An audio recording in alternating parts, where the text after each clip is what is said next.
Regulate, क्या chapter है बता, कॉपी करो। Regulation of cardiac activity.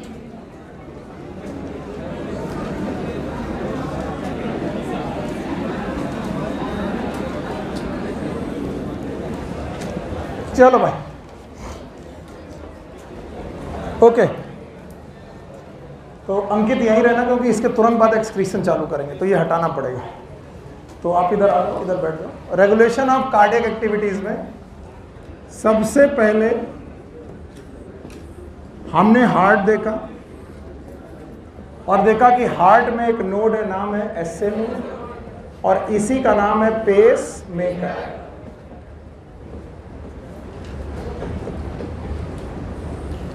और पेस मेकर ने अपनी आपकी एक्टिविटी को रेगुलेट किया है, नॉर्मल एक्टिविटी। और इस पेस मेकर की वजह से जो कुछ हो रहा सो हो रहा।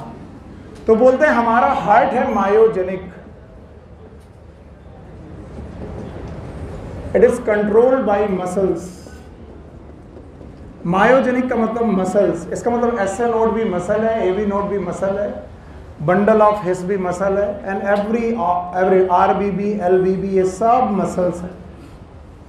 तो याद रखना, मायोजेनिक मतलब by the use of muscle, muscle के वो यूज करके आप अपना पूरा हार्ट काम कर रहे हैं।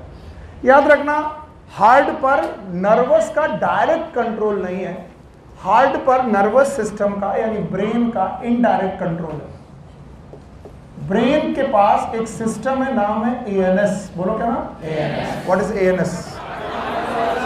That is known as autonomic nervous system.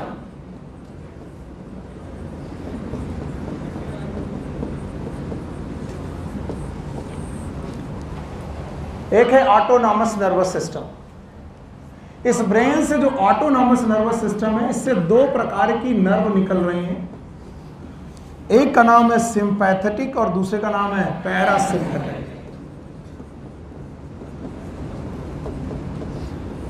और दूसरा है पैरासिम्पैथेटिक।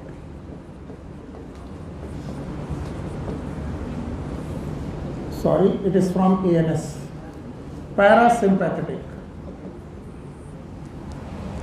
सिंपैथेटिक नर्वस सिस्टम के जो बेटा न्यूरो हार्मोन है, हार्मोन के neuro hormone, they are the catecholamine. Catecholamine भूल गए होंगे, एपिनेफ्रिन और नॉरएपिनेफ्रिन। और पैरासिम्पैथेटिक का हार्मोन इज एसिटाइल कोलिन। फिर समझो,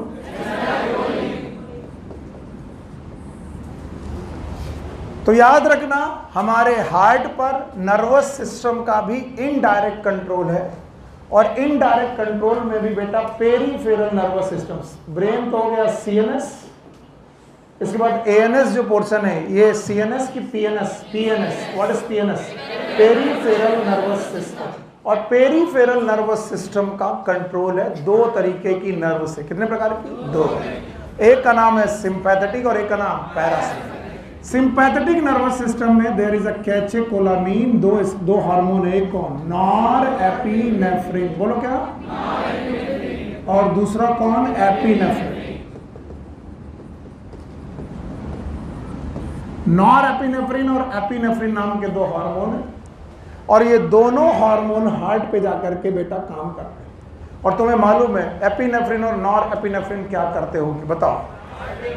हार्ट रेट घटाते होंगे कि बढ़ाते होंगे? हाँ, यस, हार्ट रेट बढ़ा देते, स्ट्रेंथ ऑफ कॉन्ट्रैक्शन भी बढ़ा देते, स्ट्रेंथ ऑफ हार्ट कॉन्ट्रैक्शन भी बढ़ा देते, इंक्रीज कर देते हैं। और इस वजह से आपको होती है tachycardia. What is tachycardia? Heart rate का बढ़ जाना। नॉर्मल हार्ट रेट कितना है? नॉर्मल होता है 70 से 75। अगर बेटा 75 से ज्यादा हो जाए, ब्रैडीकार्डिया की टैकीकार्डिया, ट्रैकी नहीं। और अगर एसिटाइल कोलिन एक्ट करे, कौन बेटा? तो याद रखना, हार्ट रेट डिक्रीज हो जाएगा, और हार्ट रेट डिक्रीज होने के साथ साथ स्ट्रेंथ ऑफ कॉन्ट्रैक्शन भी डिक्रीज हो जाएगा। और याद रखना इस कंडीशन को बोलते हैं bradycardia. It is known as tachycardia, it is known as bradycardia. जब बेटा 60 या 65 के नीचे हार्ट रेट चली जाती है हम लोग बोलने लगते हैं ब्रैडीकार्डिया, और जब 80 के ऊपर जाने लगती है it is known as tachycardia.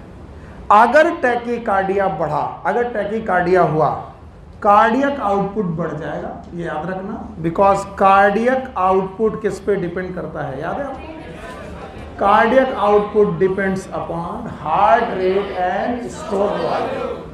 Cardiac output increase हो जाएगा, और अगर ब्रैडीकार्डिया हुआ तो भी बेटा कार्डियक आउटपुट इंक्रीज होगा कि डिक्रीज होगा? डिक्रीज। तो पहला रेगुलेशन है मायोजेनिक, मसल के द्वारा। दूसरा रेगुलेशन है न्यूरोजेनिक, दैट इज नर्व के द्वारा। किसके द्वारा? नर्व के द्वारा। तीसरा रेगुलेशन है केमिकल, बोलो, and that is known as hormonal regulation. बोलो कौन? हार्मोन। आपको ग्लैंड याद होगी, एड्रिनल मेडुला। बोलो कौन? एड्रिनल मेडुला याद है? और एड्रिनल मेडुला से भी यही दो हार्मोन निकलते हैं, याद है? एक नॉर एपिनेफ्रिन और एपिनेफ्रिन।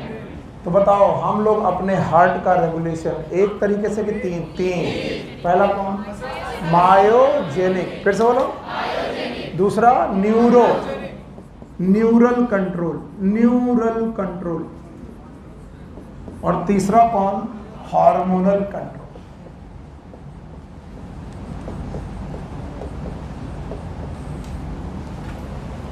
एक न्यूरल कंट्रोल है, एक हार्मोनल कंट्रोल है, और एक हार्ट अपना खुद ही है, that is known as myogenic. तो ज़्यादातर समय पर हार्ट अपना रेगुलेशन खुद करता है। नोड का नाम है SA node. What is SA node? Sino atrial node. याद रखना, ये क्या बनाता है? Pace, and that's why it is known as pacemaker. पक्का?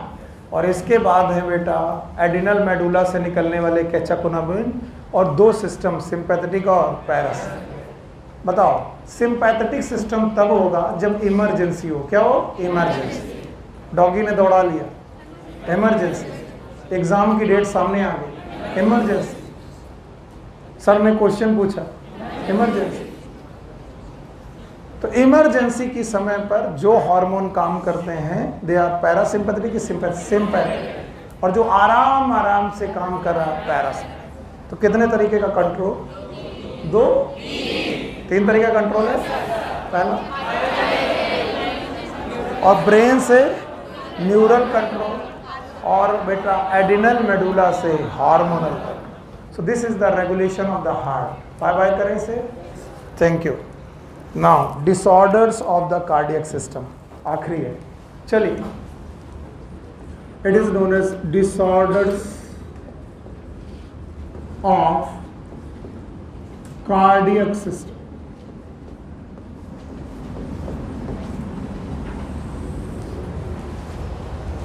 कार्डियक सिस्टम में पहला डिसऑर्डर जो आपकी बुक में दिया गया है, इट इज हाइपरटेंशन।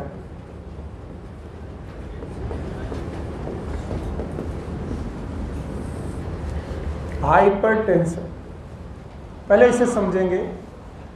हाइपरटेंशन को समझने के पहले हम नॉर्मल ब्लड प्रेशर समझेंगे। जब आपकी एओर्टा ने सिस्टमिक आर्टरीज को, किसको बेटा? ब्लड दिया। क्या दिया? ब्लड। तो जब बेटा सिस्टमिक आर्टरीज में ब्लड गया तो याद रखना आर्टरीज की वेसल्स पे ब्लड वॉल्यूम बढ़ने लगा, और ये ब्लड वॉल्यूम जो गया ये एक प्रेशर मारेगा वॉल पर। किस पे मारेगा? वॉल पर। अगर मैं बोलूं कि एओर्टा ने सिस्टमिक आर्टरीज के द्वारा आपकी आर्टरीज में ब्लड भेजा, अब वो लोग कैसे बोझा? सिस्टोल की डायस्टोल? डायस्टोल। वारे मेरे बच्चे, कार्डियक साइकिल पढ़ाने के बाद डायस्टोल सब। इजेक्शन ऑफ द ब्लड किस फेज में?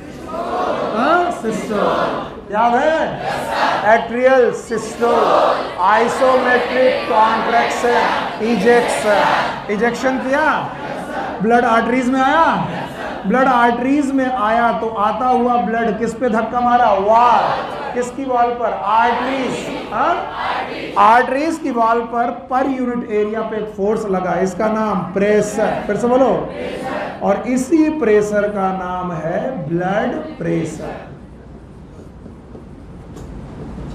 बहुत आसान है।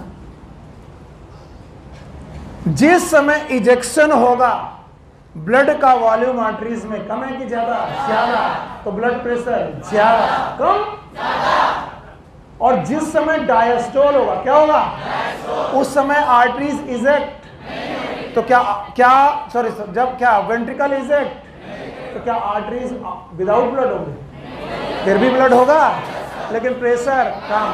तो बताओ ब्लड प्रेशर कितने तरीके से वेरी करेगा, दो, सिस्टोल में, सिस्टोल में, डायस्टोल में, क्यों सिस्टोल में ज्यादा, इसीलिए ब्लड प्रेशर एक प्रकार का कि दो प्रकार का, दो प्रकार, एक कौन सा, सिस्टोलिक, सिस्टोलिक, और एक प्रकार का डायस्टोलिक। सर ये नहीं समझ में आया, फिर से बताइए, फिर से बता देते, हमें मालूम है पहले में कहाँ समझ में आया। भैया इधर देखो, क्यों तुमने पूछा, सर जिस समय इजेक्शन हुआ ब्लड कहाँ भेजा गया, आर्टरीज, तो हर सिस्टमिक आर्टरीज में ब्लड भेजा गया, कौन सा फेज चल रहा हो, अब यही नहीं मालूम। अरे जब ब्लड भेजा गया आर्टरी में तो कौन सा फेज, डायस्टोल, तो जब सिस्टोल गया होगा तो ब्लड वॉल्यूम कम की ज्यादा, और ब्लड का वॉल्यूम ज्यादा तो प्रेशर, तो सिस्टोल के समय पर आर्टरीज पे लगने वाला प्रेशर अब क्या है, डायस्टोल। इजेक्शन हुआ कि नहीं हुआ, हुआ, आर्टरीज में ब्लड खत्म नहीं हुआ लेकिन प्रेशर कम, क्यों, क्योंकि नया ब्लड नहीं है। तो बताओ कितने प्रकार का प्रेशर होगा, दो, एक बार सिस्टोल और एक बार डायस्टोल, कब ज्यादा और कब कम। तो बोलते हैं ब्लड प्रेशर की दो रीडिंग मिलती है, एक कौन, सिस्टोलिक और एक डायस्टोलिक। इन रीडिंग को नापने के लिए हमारे पास एक डिवाइस होती है, मशीन होती है, इसको नॉर्मल भाषा में डॉक्टर बोलते हैं बीपी अपरेटस, ब्लड प्रेशर का अपरेटस। इसको हम लोग अंग्रेजी वाली भाषा में स्पाइगनो मैनोमीटर का नाम देते हैं। आपने देखा होगा डॉक्टर साहब के पास एक ऐसी सी बड़ा सा डब्बा रहता है, उसके ऊपर वो एक पता नहीं क्या डब्बा रहता है, और डब्बा के ऊपर वो पता नहीं क्या एक मरकरी का वो चलता रहता है, फिर यहाँ से एक वायर रहता है, फिर एक हाथ में वो ले करके पट्टा बांध करके दबाते रहते हैं, फिर दबाने के बाद वो इस आला ले करके आपके हाथ में कहते हैं हाँ, फिर फुस, हाँ ब्लड प्रेशर बढ़ा है। इसी मशीन का नाम है स्पाइगनो मैनोमीटर, बीपी अपरेटस। और जब ये किसी नॉर्मल इंडिविजुअल को जिसमें किसी कोई बीमारी नहीं है नापती है, तो एक एवरेज ब्लड प्रेशर आता है, सिस्टोलिक आता है 120 mm ऑफ Hg, और डायस्टोलिक आता है 80 mm ऑफ Hg। यानी आपकी आर्टरीज में अगर blood pressure 120 mm of Hg और 80 mm ऑफ Hg है तो ठीक है। बताओ 120 इज सिस्टोलिक और 80 इज डायस्टोलिक। तो हम डॉक्टर लोग, चिकित्सक लोग इसको लिखने का तरीका निकालते हैं, पहले सिस्टोलिक फिर डायस्टोलिक। तो अगर किसी ने कहा कि आपका ब्लड प्रेशर 120/80 है, इसका मतलब सिस्टोलिक 120 और डायस्टोलिक। अगर नापने में ये ब्लड प्रेशर 140/90 से ज्यादा हो जाए, 140 भी हाई बीपी है, 90 भी हाई बीपी है, तो सिस्टोलिक किससे ज्यादा, 140 से ज्यादा, 140 से ज्यादा, हाँ, और 90 डायस्टोलिक ज्यादा, तब इसे बोलेंगे हाइपरटेंशन। फिर से बोलो। और इसे ठीक ना किया गया तो ये कार्डियक एक्टिविटी और कार्डियक अरेस्ट तक ला सकता है, कार्डियक फेल्योर तक ला सकता है। हार्ट अटैक तक ला सकता है।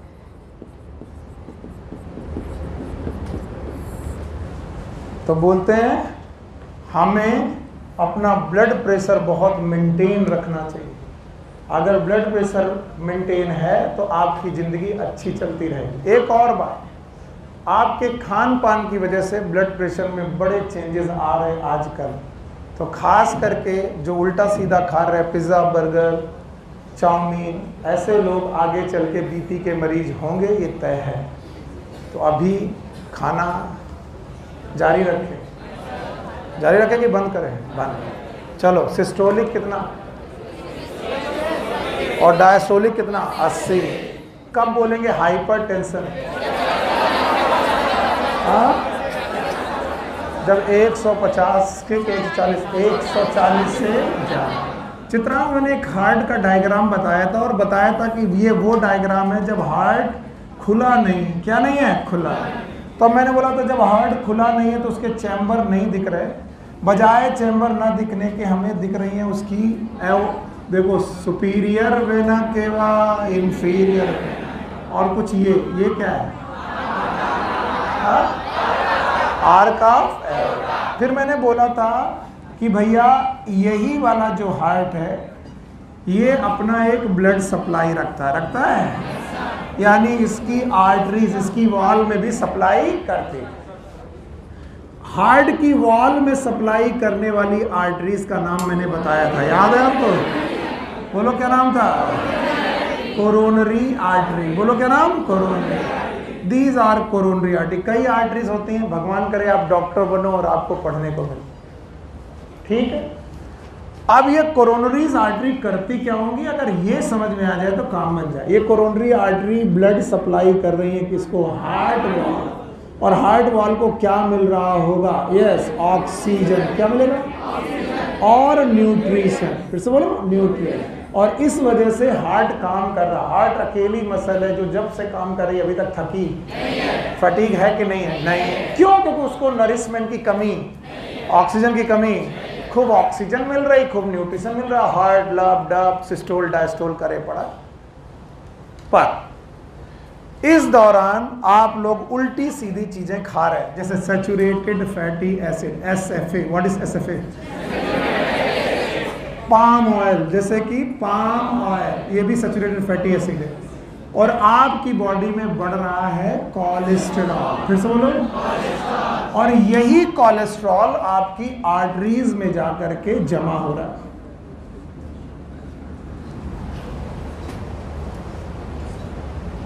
आर्टरीज में जब ये जमा हो रहा है, कौन सी आर्टरी? एओर्टा में। कौन सी आर्टरी? Coronary artery. इसका बड़ा रूप में यहां दिखाता हूं। मान लीजिए ये कोरोनरी आर्टरी। मैं बड़ा रूप क्यों दिखा रहा हूं? क्योंकि आपको समझना चाहिए, क्योंकि इतने में तुम्हें दिखाई नहीं पड़ेगा। इस कोरोनरी आर्टरी में जमा हो रहा है कुछ चीजें, आपको नोट करनी पड़ेंगी, बुक ने लिखी है। एक तो कोलेस्ट्रॉल। बोलो क्या? कोलेस्ट्रॉल। इसके अलावा कैल्शियम आयन, इसके अलावा some other fat that is known as triglycerides, और इसके अलावा कुछ फाइबर्स। और यहां पर एक डिपोजिशन, एक बेटा थक्कज बन रहा है, that is known as atheroma. Atheroma. और इस एथेरोमा का बन जाना, it is known as atherosclerosis.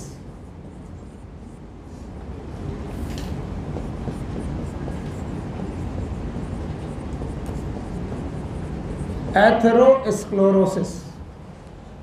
और इस एथेरोस्क्लेरोसिस में कैल्शियम होने की वजह से, किसकी वजह से? अब देखो कैल्शियम बोन में होता है, बोन बड़ी सॉफ्ट चीज है कि हार्ड। कैल्शियम होने की वजह से ये आर्टरी हार्ड होती जा रही है, और हार्ड होने की वजह से इसका ल्यूमेन बढ़ रहा कि घट रहा?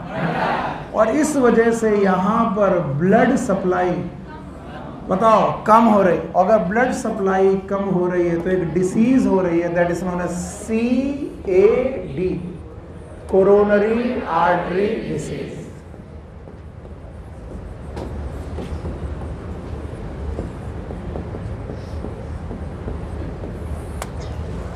What is CAD? बताओ कोरोनरी आर्टरी डिसीज को किस नाम से जानते हैं? Atherosclerosis. What is atherosclerosis? Formation of atheroma. Formation of what is atheroma? It is a deposition of cholesterol, calcium, fat, fibres. फिर से बोलो, कोलेस्ट्रॉल, कैल्शियम, फैट, फाइबर। और इस वजह से हार्डनिंग हो रही। क्या हो रही है? हार्डनिंग। तो ब्लड सप्लाई बढ़ रही कि घट रही? घट रही। किसको?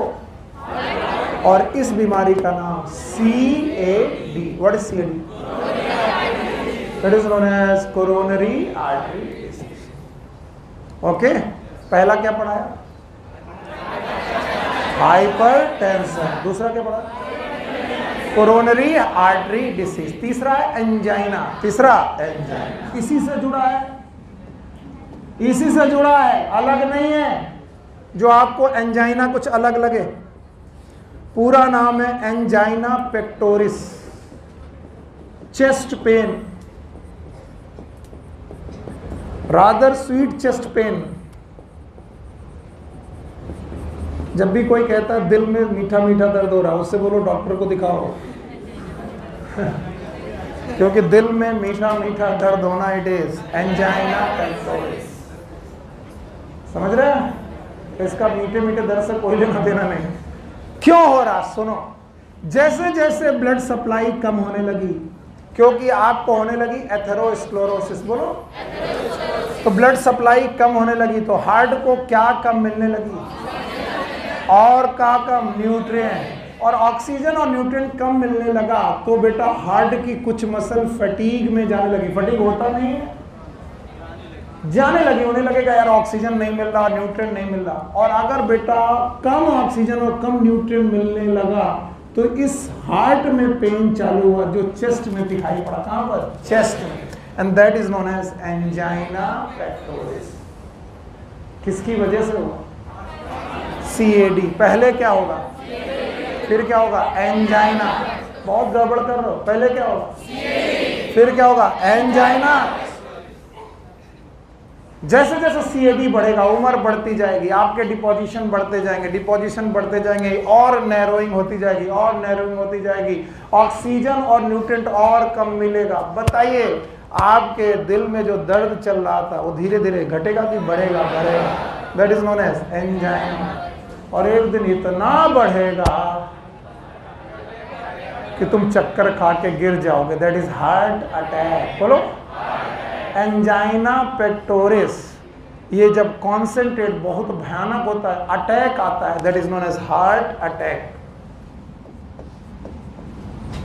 अब जरा हार्ट अटैक की कहानी सुनो। एंजाइना पेक्टोरिस के दौरान जब ये एथेरोमा बनते बनते आर्टरी को 90% से ज्यादा ब्लॉक कर दे, कितने? 90% से ज्यादा ब्लॉक कर दे, तो ब्लड निकलना और कम हो जाता है ना। अब ब्लड के लिए रास्ता बहुत कम, और ब्लड के लिए रास्ता बहुत कम है तो न्यूट्रिएंट पहुंचना बहुत कम हो जाते हैं। और जब न्यूट्रिएंट पहुंचना बहुत कम हो जाते हैं तो जिस एरिया में वो आर्टरी सप्लाई कर रही थी उस एरिया में हो जाती है नेक्रोसिस। बोलो, फिर से बोलो। नेक्रोसिस का मतलब होता है डेथ, डेथ ऑफ टिश्यू। तो नेक्रोसिस ऑफ टिश्यू। बताओ इस एरिया में क्यों? क्योंकि यहां पर ऑक्सीजन क्यों नहीं पहुंच? क्योंकि आर्टरी का ब्लॉकेज घटा कि और बढ़ गया? हाँ, और बढ़ गया। तो बताओ वहां ऑक्सीजन, और ऑक्सीजन नहीं पहुंची, न्यूट्रिएंट नहीं पहुंचे तो टिश्यू बचे कि मर गए?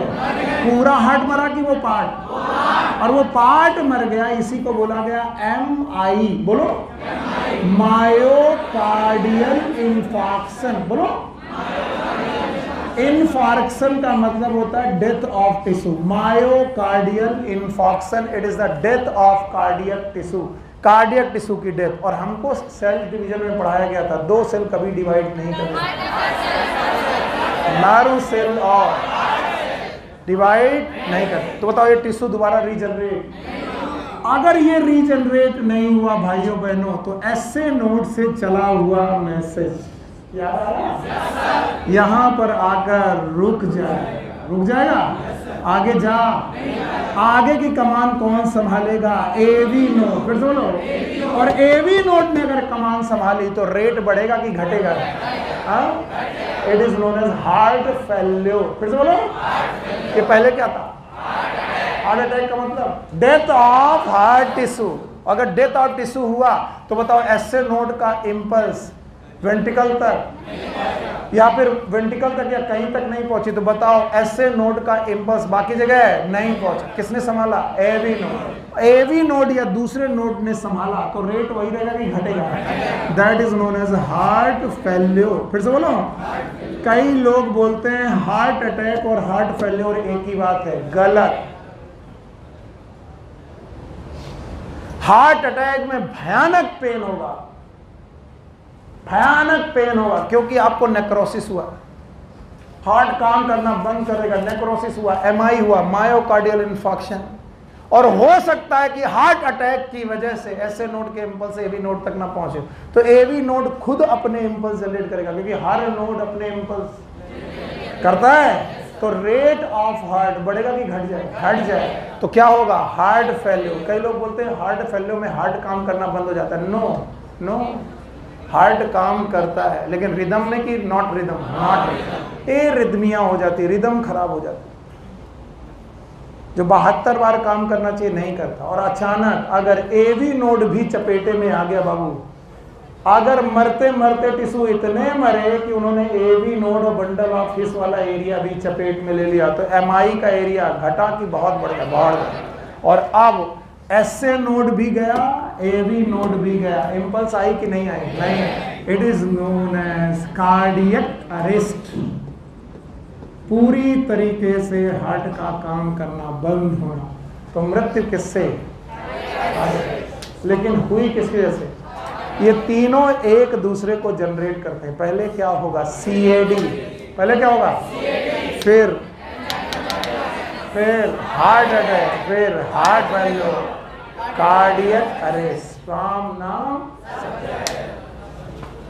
हित श्री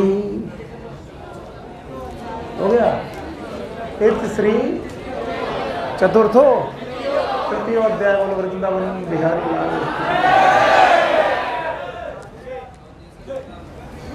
एक बार फिर से भैया, अगर कोरोनरी आर्टरी डिसीज हुई, इसका मतलब ब्लॉकेज बनने लगे, ब्लॉकेज बनने की वजह से हार्ट में ब्लड सप्लाई कम हुई, क्या हुआ? Angina pectoris. जब तक एंजाइना पेक्टोरिस चल रहा तब तक बेटा थोड़ी सांस है। क्यों? क्योंकि तुम इतना एरिया काट कर आपस में जोड़ सकते हो। नाम है बाईपास सर्जरी। नाम है, नाम तो सुने होंगे। जहां पर ब्लॉकेज है वो एरिया काट करके आर्टरी आपस में जोड़ दो, नाम है बाईपास सर्जरी। या फिर यहां से एक आर्टरी का यहां लगा दो तो ब्लड बाईपास कर दो। लेकिन अगर ये ब्लॉक 90% तक पहुंच गया, कितना या उससे ज्यादा, तो सप्लाई और घटेगी और उतनी ऑक्सीजन और उतने न्यूट्रिएंट्स हार्ट को नहीं मिलेगी, तो वो टिश्यू बचेंगे कि मर जाएंगे? Necrosis of that tissue is known as MI. What is MI? Myocardial infarction. और एमआई की वजह से आपको भयानक पेन होगा और एक्यूट, ऐसा नहीं कि रोज होगा, अचानक होगा, और वो कहलाएगा हार्ट अटैक। तो जिनको भी अटैक आया है याद रखना, उनका कुछ ना कुछ टिश्यू गया है, जिसे बोलते हैं silent attack. It is angina.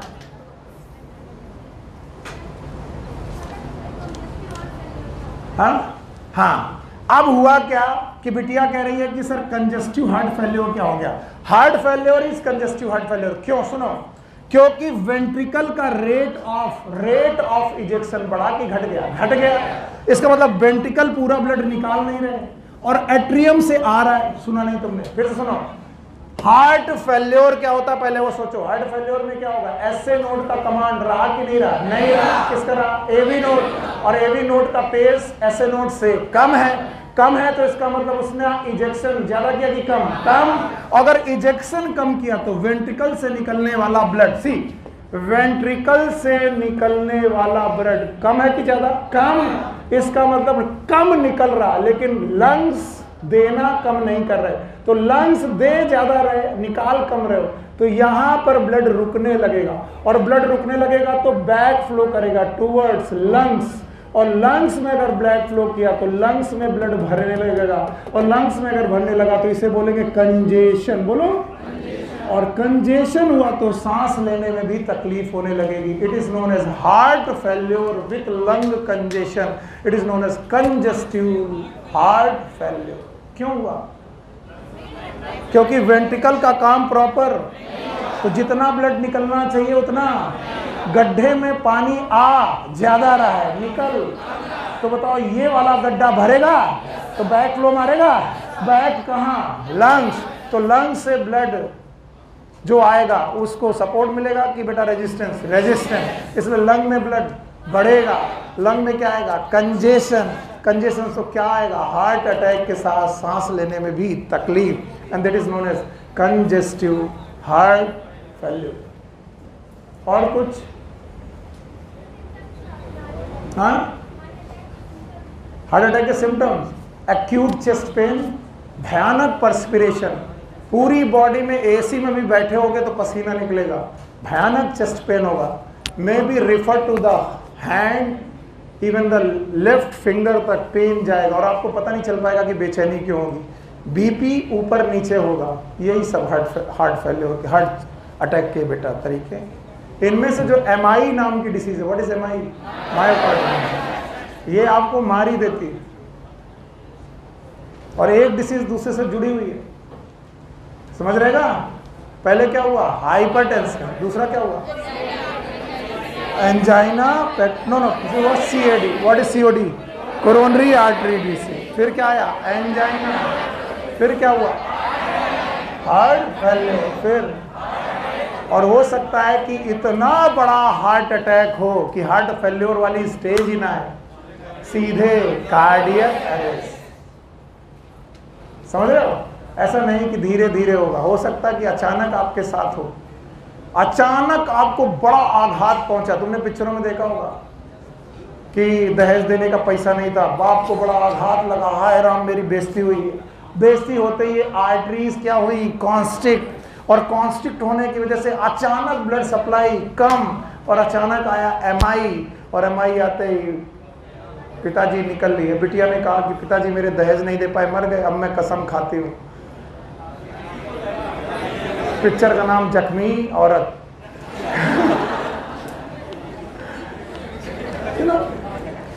हाँ, किसमें? हाँ, आर्टरीज में रहता है, तो आर्टरीज में अगर रहता है तो बेटा हाई प्रेशर का रहता है, तो लंग्स में की तो आर्टरी में रह रहा है, ऐसा तो नहीं कि पड़ोसी के लंग्स में रह रहा है। तो यहाँ पर ब्लड सप्लाई आर्टरीज में घटे कि बढ़ गए? बढ़ जाएगी, और अगर आर्टरीज बढ़ने लगी तो एक्सुडेशन होगा। एक्सुडेशन का मतलब क्या हो गया? उनसे फिल्ट्रेशन होगा, लंग्स में पानी भरने लगेगा। बाकी पढ़ो एमबीबीएस में, हमको क्या परेशान कर रहे हो? बता दें? चलो अभी तुम्हारा भी बाकी है। हाँ, कौन से स्टेट लाइन? इंटरवल्स हैं ये। थोड़ा जो तुमने इंपल्स पैदा किया वो काम करने की जगह, P wave is depolarisation of atria. अब एट्रिया कॉन्ट्रैक्ट होगा उसी समय तक, समझ गए? बैठो, हटा दे। आइए, अगला टॉपिक है excretory product and it's elimination. बंद करो इसे।